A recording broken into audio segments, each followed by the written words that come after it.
Good evening, everybody. Happy Thursday. Welcome to Courtroom Insider. I'm Nate Eaton here in our studio in Idaho Falls.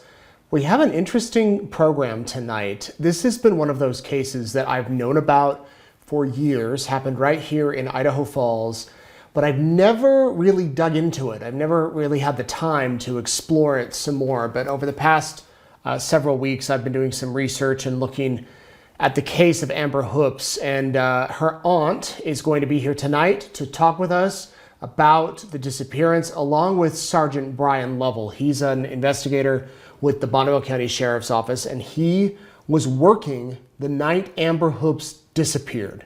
She vanished, and you're going to hear from him as well. And the reason why this is extra timely this week is she disappeared on September 14th of 2001. Remember, September of 2001 was the day of that the terror attacks in New York City and in Washington and in Pennsylvania. And Amber disappeared 3 days after that terror attack.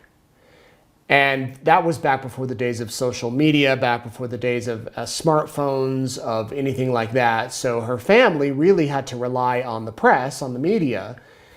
And you'll hear from her aunt in just a minute that, you know, when they went to the local TV stations, they said, we're all 9/11, like wall-to-wall coverage. Anyway, we'll get to that case. It's fascinating. There's some pictures I want to show you about the case, and you'll hear from those people in just a minute. But a couple of other news items to talk to you about. First of all, I'm going to try every Thursday at 7 to do Courtroom Insider. We were heavy, you know, every night during the Daybell trial.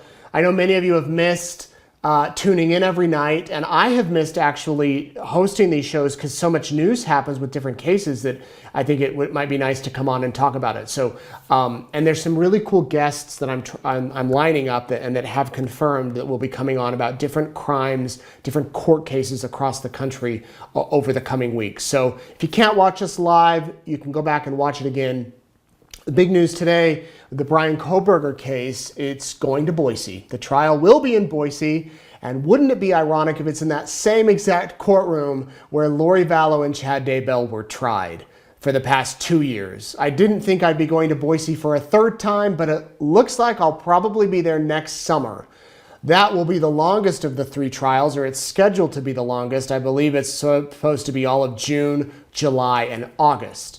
I don't know if it's going to be in that same courtroom. It might be in a different one. What I do know is that Judge Hippler is the judge presiding, not Judge Boyce.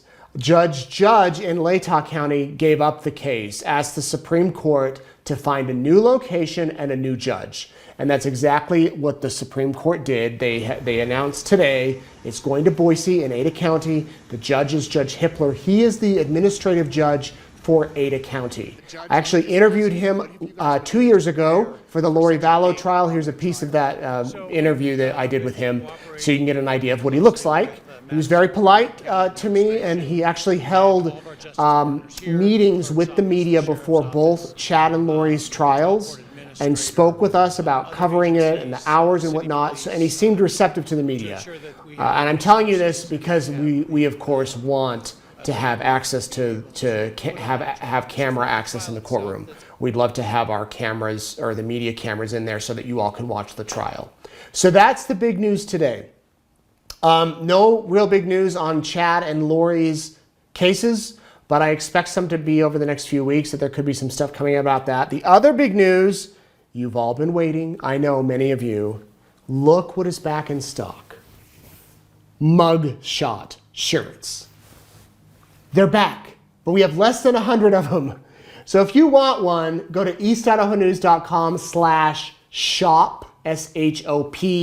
You'll see them on there. We do have all the sizes from small to 4X. Some of the sizes we only have like 3 or 4 left, but we ordered some extra, and now we're ready to sell these out. It's a great Christmas present.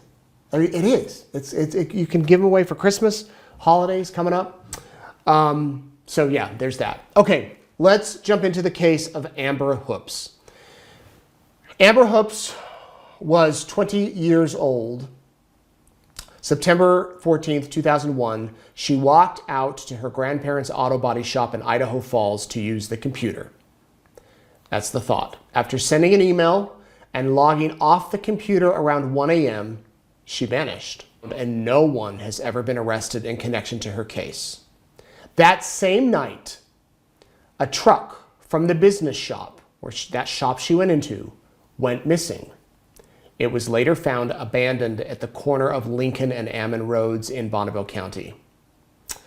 There are photos of the truck that was found, the interior of the truck, missing posters.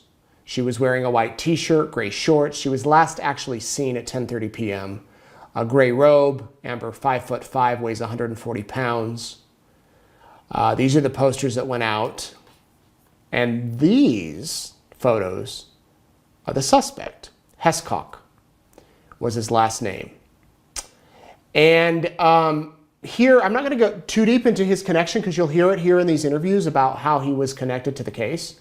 And not just this one case, but at least one other, possibly two, and why it's kind of gone cold. So we're going to get into these interviews. The crazy thing for me is that Amber Hoopes is my age. She graduated in 1999 from high school, according to her aunt. Could have been 2000, but I'm pretty sure it's 99. That's the same year I graduated.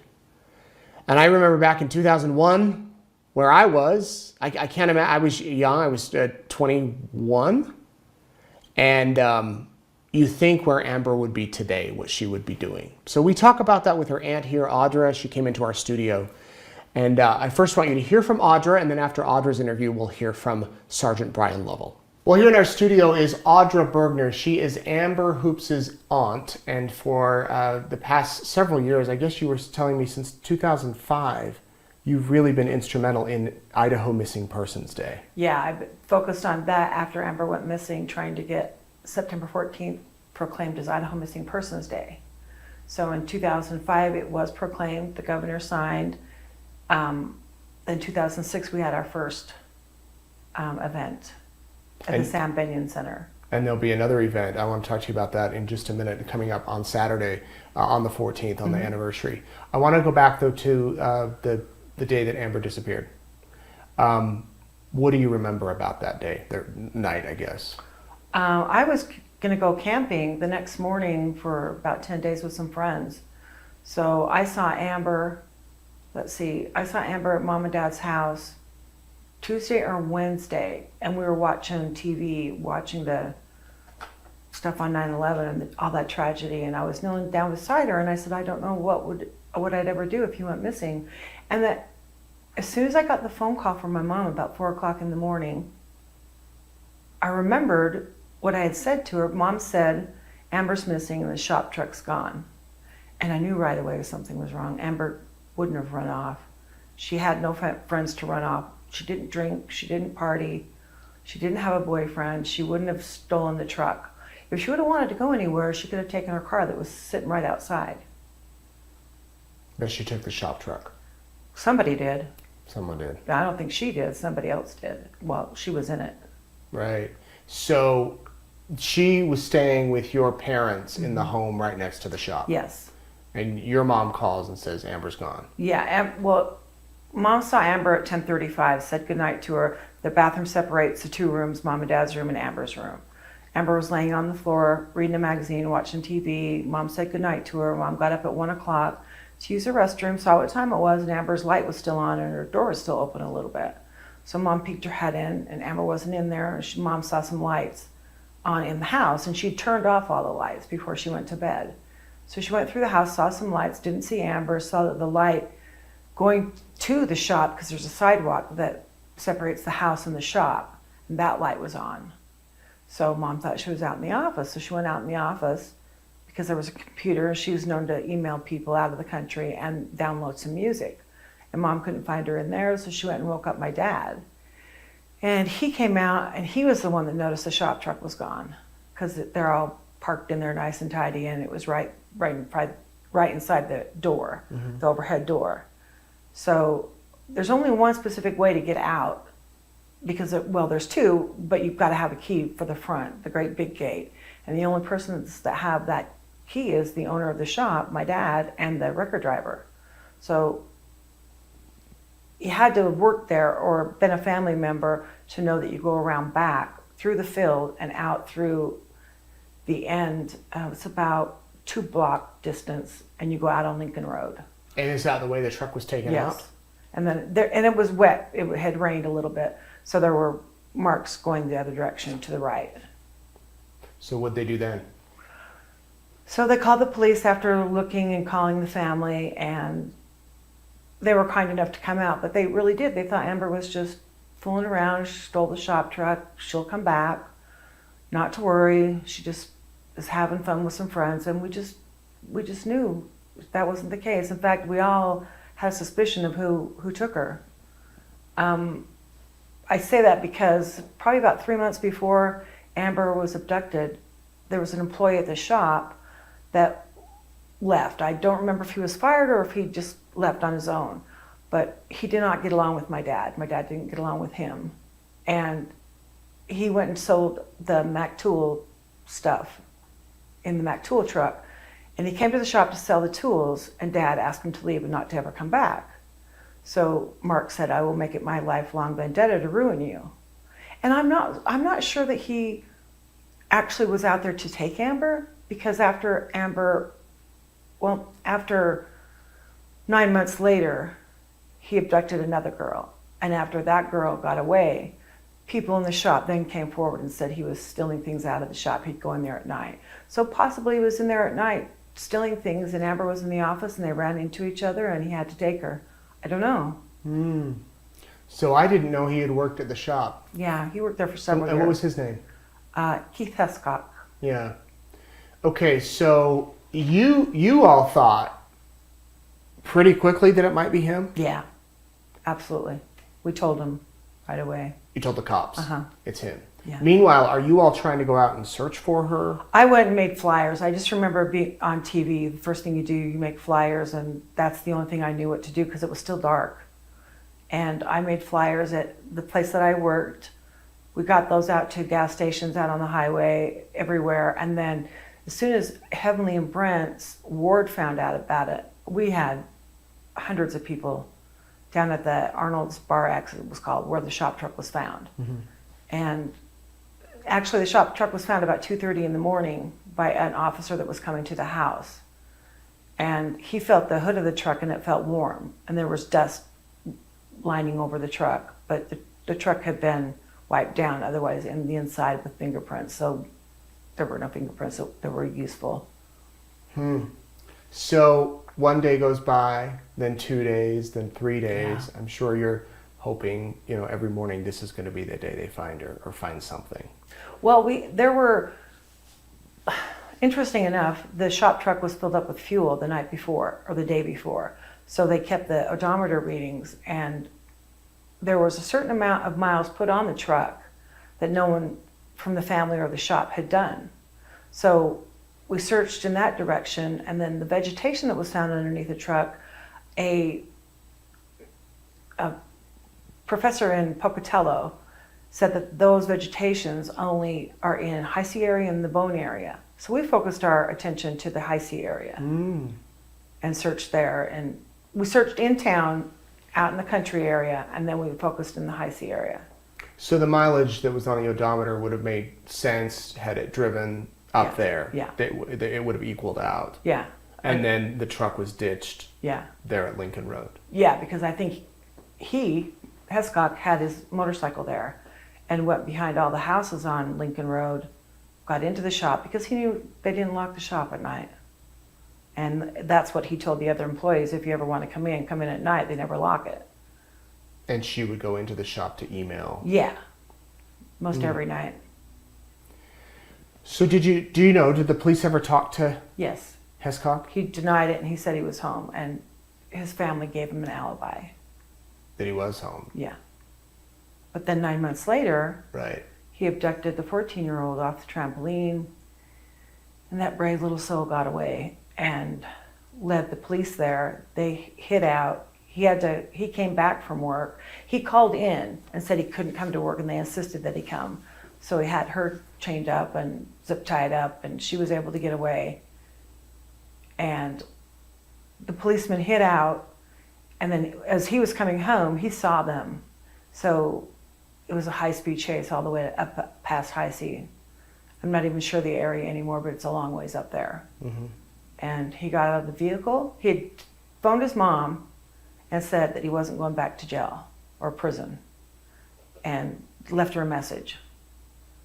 And then he stepped out of the vehicle, walked a few steps, pulled his gun, shot and killed the canine officer, and wounded a deputy. And I think another one was shot in the shoulder. And then they fired back, and I think they hit him in the shoulder, and then he shot himself. So if he's the one that took her, well, you know, I don't think he would have ever told us anyway. You don't think he would have? No, I don't think he wouldn't have. Do you think someone else knows more that's still alive, someone's still alive today? I think possibly they do. But then his family was interviewed again after he killed himself, when they admitted they lied about the alibi, that he wasn't home. The family did? Yeah, that he came home, switched vehicles, and left again, and took the truck. So I think he took her, put her somewhere, dead or alive at that time, and then went back to her, and then moved her somewhere else in his vehicle. And then came home with wood. He came home with, like, he'd gone and got wood for the fireplace. And there's never been a sign of her since? No, nothing. And we have searched and searched and searched. And we would search again if we had any idea. But there's so much space out there. Right. We searched the Bone area this last fall. Took some cadaver dogs out there, and nothing was found. So we're focusing our attention now on High C area, up higher, where he killed himself. Do you think that he was tied to Stephanie Crane? Yes, I absolutely do. In fact, he worked for my mom and dad's business, and his truck was the same color and design as the truck that the people saw up there at the time by the bowling alley. And then the FBI got involved after the 14-year-old girl was abducted. So they get involved in the case, in Amber's case, and they want to see if we have the timesheets of Hescox for that day. And luckily we still had him, and he wasn't at work. He was hunting, and he actually did kill an animal. He tagged an animal that weekend, or that week, whenever it was. But I do believe he took her. And that was, I think, 93. So that would have been, 8 years earlier. Right. And this was, for those unfamiliar with the story, she was a young girl who left school. I believe she went to a bowling alley in Chalice. She was walking home and was never seen again. And that one is still unsolved. So he could potentially be tied to that one, this one, and then the girl on the trampoline who fortunately got away. Yeah, that was incredible. So what do you want people to know about Amber? I want them to know that she was just a wonderful human being. Loved her family, loved children. She was very, very shy, though. Wouldn't go to the store by herself. Her best friend was her little sister. Very sensitive, very smart. Just an all-around good girl. And you said she had a job doing what? She was a nanny for a couple in Idaho Falls for their 2 children. And she just adored them. And she had graduated from Bonneville High a year or 2 earlier. Yeah, and she was going to go to culinary school up at BYU. Wanted to be a chef. Yeah. Wow.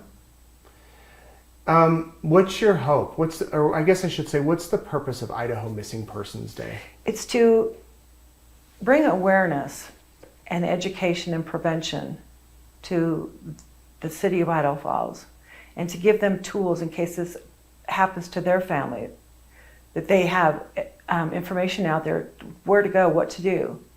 And to remember not only Amber, but all the hundreds that are missing. And of course, it's the day that she went missing. So it's an anniversary of 23 years. But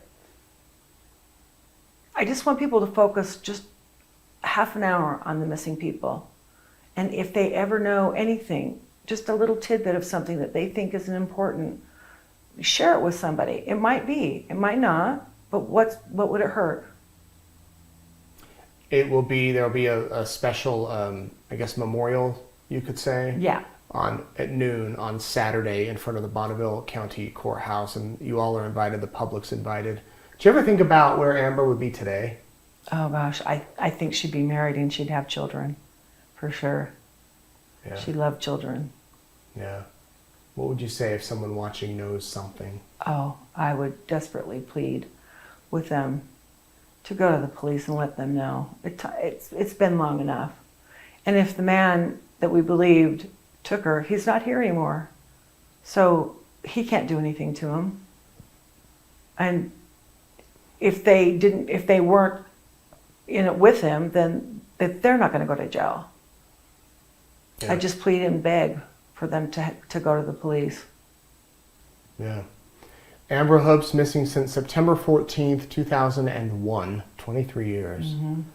And hopefully this is the year that maybe she's found and you can have her, return to your family. Yeah, we can have peace of mind. I don't like the word closure because it never really, you still have questions of why and how and where, and in finding her, it would give me peace in my soul and my family peace. Yeah, good. Audra, thank you so much. Thank you for having me. Appreciate you coming in. Yeah, that event on Saturday it will be probably pretty emotional because it's crazy that there's so many missing people and how many of these don't get solved and how many do. I always harken back to Elizabeth Smart. And even, this is not a missing persons case, but the case of Angie Dodge with Christopher Tapp and Brian Dripps, how that took decades to solve. And you just keep hoping that there's that one. Dior Coons, he's still missing. There's just so many things there. So my thanks to Amber's aunt for coming in and talking to me. Now, I want to play an interview I recorded with Bryan Lovell. He's the sergeant with the Bonneville County Sheriff's Office. He was working that night that call came in. Imagine you're at work, you're working the overnight shift, you get a call that a girl's missing. Not a girl, a woman. A woman is missing. You show up at the scene, and now, 23 years later, he's still with the department. Now he's a sergeant, and he's waited for answers all these years. So here is what Sergeant Lovell told me. Well, here in our studio is Sergeant Bryan Lovell with the Bonneville County Sheriff's Office. Every time this week comes, Bryan, I think about 9/11, of course, but then Amber Hoopes, who disappeared 3 days later. Yeah. And do you think maybe, well, I don't know, I wasn't here back in the day, back during 2001. Do you think maybe her disappearance kind of got lost in the news coverage because of 9/11? It's possible. Is that what I remember that week? That we were, of course, from the 14th of September on, we were focused on looking for Amber, but at the same time, just flooded with, information about 9/11 and stuff. Information wasn't as available on the internet and things like it is now. So I don't know if it got lost in that coverage. I think the sheriff's office and family and people involved in that case were doing a lot to focus on that, and still had the 9/11 stuff going on in the background as well. Yeah, social media wasn't around, obviously. Yeah. So take us back, because were you the first deputy, one of the first to work on it? Yeah, so I was working night shift that night, and that call happened in my beat or my area.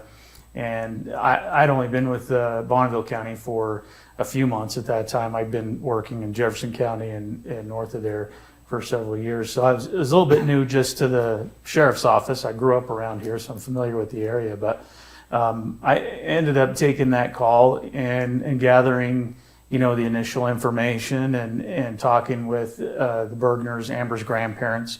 What was the call? What was the call for? So the call was that there was a missing person.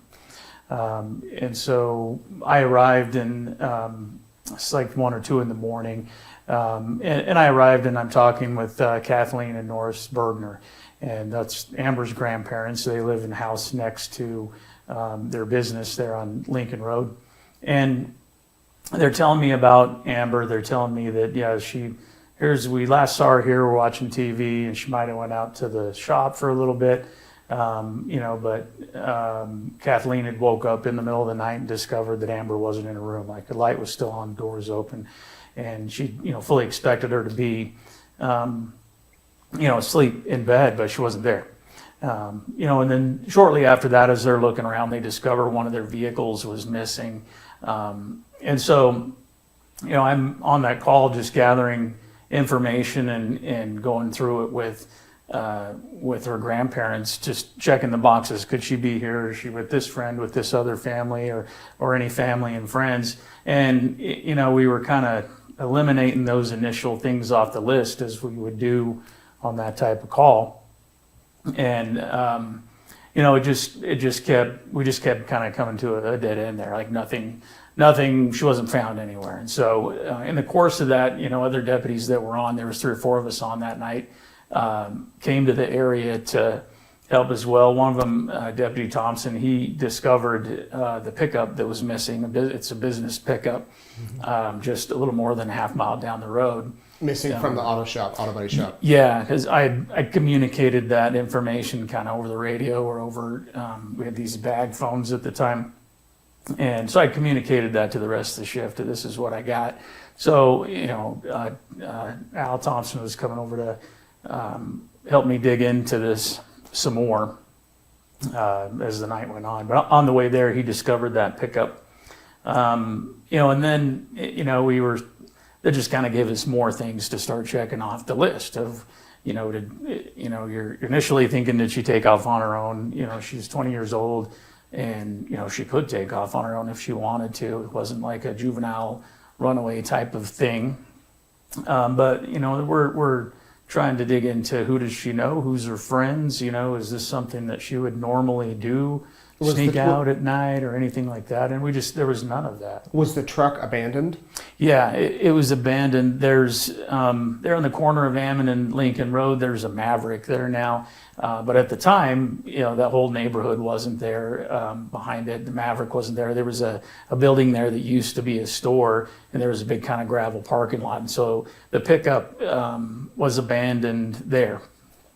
Empty. Empty, just parked. Were there any fingerprints? Were you able to check for that stuff back then?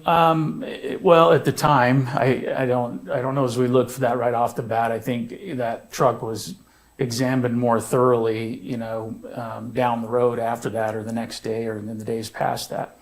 I'm not sure. I worked through the night shift, and we got as much as we can, and of course day shift comes on, and we, sort of handed that off to them to continue that search. Sure. And then of course when I come back on night shift the next night or throughout the rest of the set, we're continuing to look, and we're just, going off whatever information has been found at that point.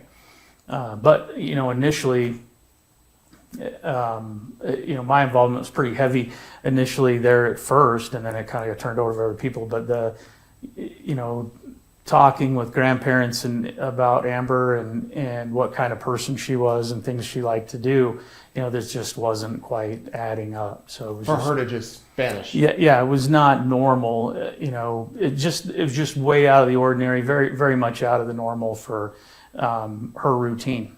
So she was last seen watching TV there at the house. Yeah. And obviously, I assume she didn't have a cell phone, because it's early 2000s. Yeah. So you can't track that. Any sign of her ever after that night? No. There's where she might have went from her bedroom in the house out to the shop. There's a computer in there and some exercise equipment and a tanning bed. So beyond those might be the things that she would do at that time of night, between 10 p.m. whenever Kathleen had last seen her there, when Kathleen went to bed. Between there and when Kathleen woke up and discovered her missing, those are the only probable things that she might do, but there's no real indication that she'd done that. She may have went out to the shop at some point, but out there in the shop, that's where the pickup was missing from. And, we were looking through the area. We found tracks through a field. There's fields that run across the back of all those properties for a ways, and, found where the pickup had run over a sprinkler pipe and out through the mud and out onto Lincoln Road and down towards where it was abandoned. How far it went, how long it went, I don't know as we've ever really, exactly pinpointed that, but but I know those were things that were looked into in the days after that, since that time. Did she have a boyfriend? Not that I remember, not that we knew of. Right. Yeah, I think there was some, pen pal type email relationships that it looked into, and those were people that were way far removed from the area. Right. And that week, for however many days past that, there had been all the flights in the United States where there's no airplanes in the sky. I remember, they were talking about getting, search and rescue and some other contacts with planes around in our area to maybe try and fly and search some of these areas in the county. And they were going through the obstacles of just being able to get a plane up for that purpose. Right. And so there was some of those challenges there, but that also eliminated other things like, out of the area potential suspects. But there really just wasn't anything that was a viable, realistic type of thing that way. Any sign of foul play in the home? Not to my recollection. It was really just, she was there and then gone. The only thing that was missing was the clothes that she had on to sleep in, whatever, pajamas or t-shirt or whatever, and sandals that she used to walk from the house to the shop. So it's probable that she went out of the house and over to the shop for, get on the computer or listen to music or whatever, or use the tanning bed. We don't know. That's probable because there was some information that she was on a regular basis going over there doing that, and that's where the truck was taken from. And so the likelihood of that's what happened, or that's the point where she went missing, was there. But at that point, we're trying to determine, did she take the truck? Did she go somewhere on her own? And that was the thing that was odd about it is, if she had relationships and friends, if she decided I'm going to take off and go to the store in the middle of the night, or I'm going to go meet so-and-so, they just called me and they want to go meet or something, that was just not normal for her to grandparent. And if it was, she would tell them about it and say, hey, can I borrow the truck to go do this? And they'd be like, no problem. So for her to just do that without saying anything was very, very much out of the ordinary for her. Okay, so it's been 23 years. Have there been any suspects? Following that, there were suspects tied to that. The June following that, June 5th of 2002, one of those suspects had kidnapped a girl outside of Idaho Falls here, held her overnight, and she was able to escape. Was this the girl that was sleeping on the trampoline Yes. with her friend? Yes. Her name's Megan. And so she was able to escape from her captor there and identify that person as Mark Hescock. And he was one of the suspects, or had ties to the Hoopes family and the Burgeners and that business there. And so I know that his tie there he'd been one of the people that were being looked at and vetted, along with everyone else that they could think of at the time, from family to friends to distant family to, whoever may have had contact with her. So he was one of those people that of interest, I guess, at the time. And then this following June ends up, kidnapping another person. She's able to get away. We end up in a pursuit with him that goes up into the hills up through Jefferson and into Madison County, and get end of a road and get stuck, and there's a shooting, and he shoots one of our canine dogs, shoots one of our deputies that injures him, and we end up returning fire and shooting him, and he ends up taking his own life there.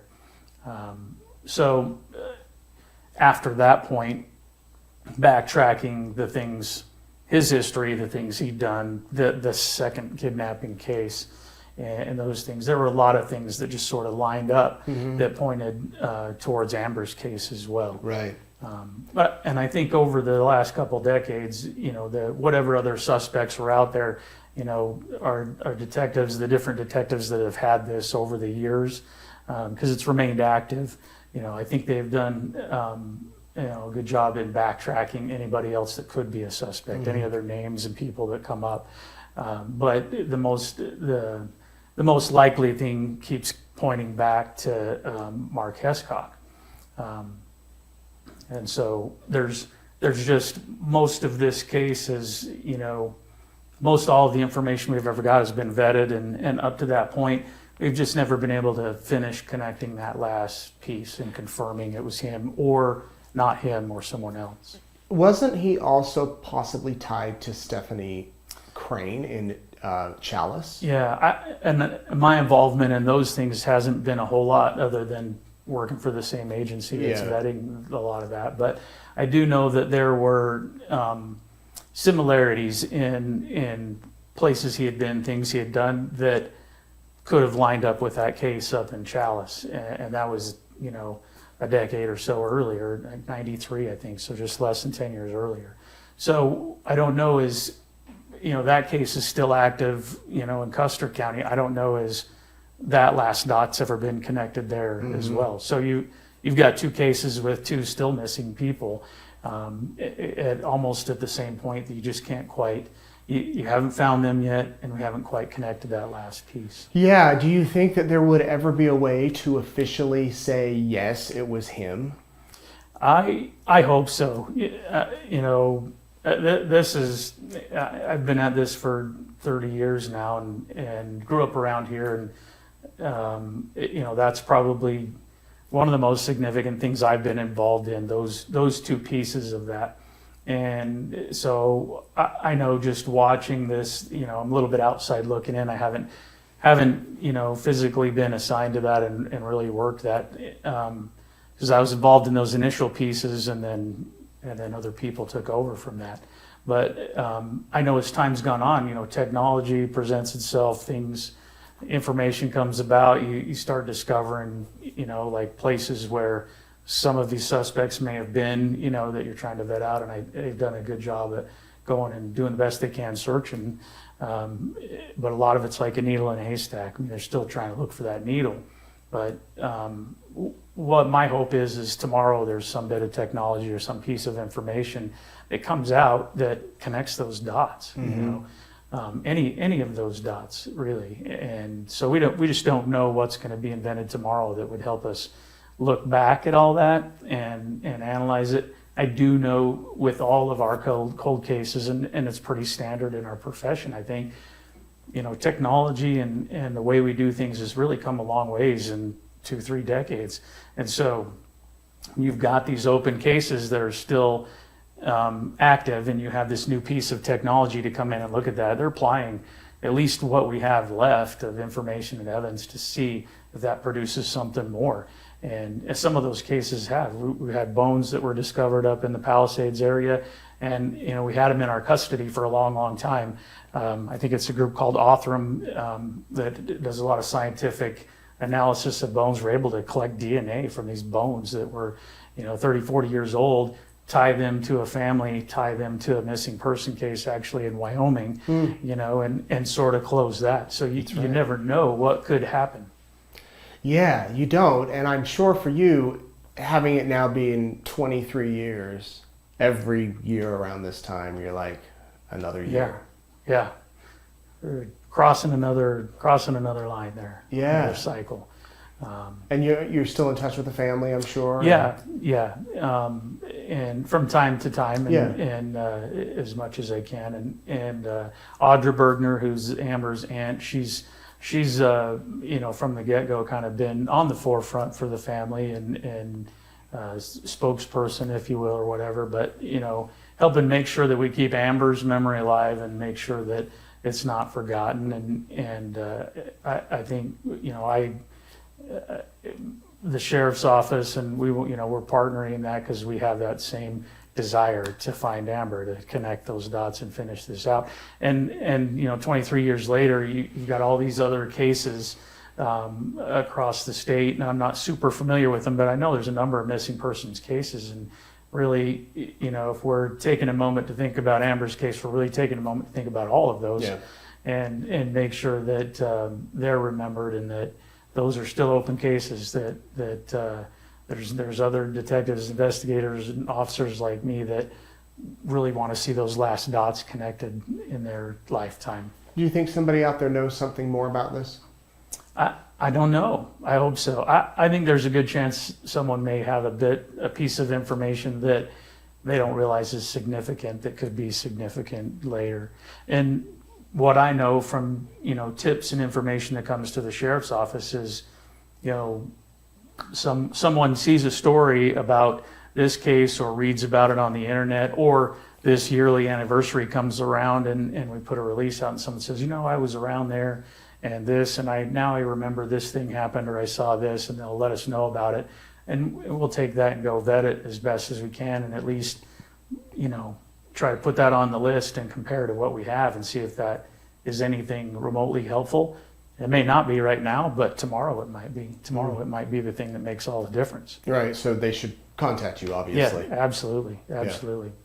Okay, anything you want to add, anything you want people to know about this? I just think it's important for people to remember all of these cases and remember there's families tied to them, that are still searching for their loved ones. There's a lot of work being done across the board. If you've ever paid attention to the National Center for Missing and Exploiting Children, they do a ton of great work, and they keep those memories alive and those active searches going.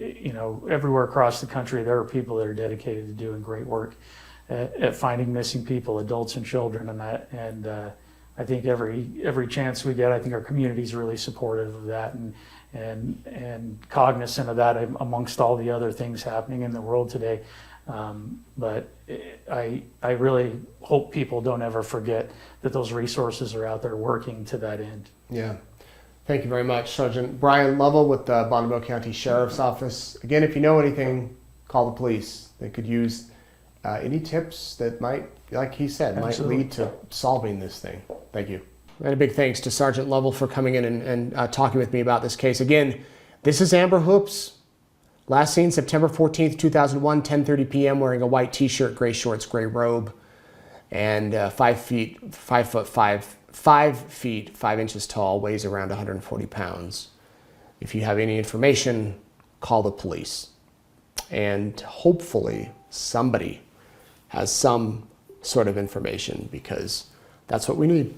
So thank you so much for joining us here on Courtroom Insider. Remember, you can follow me on the following platforms: Facebook, Instagram, eastidahonews.com, the website itself, and our YouTube channel, and all the other places. Next week, we'll have another Courtroom Insider, and it should be good. I don't quite know who it's going to be. I know it's going to be one of 3 or 4 options.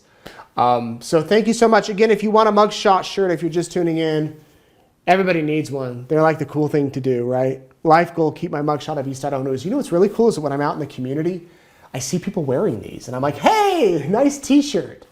It actually is very, very cool. And I thank you. I thank you so much for supporting us and allowing us to do what we do. This is a job I love. Today, I'll do a little tangent here. Today, I was honored to MC an event for police officers and law enforcement officers who serve the community and do their best to protect all of us. And they honored 5 different, they gave 5 different awards, and we're going to be posting those videos over the next few days. I'll share them on my Facebook page and on our YouTube channel. And it's just amazing to be in a room full of men and women who serve to protect every day and do so much. And yeah, I know there are bad ones, of course. I was telling a person today, there's bad reporters as well. And someone said, the bad cops, there's probably no one that hates them more than the good cops. And we say that, because it makes them all look bad. But my hat's off to law enforcement who undoggedly and consistently work to solve these cases. And let's hope that there will be something on Amber Hoopes. Thank you for watching, everybody. I'm Nate Eaton. This is Courtroom Insider. We will see you next week.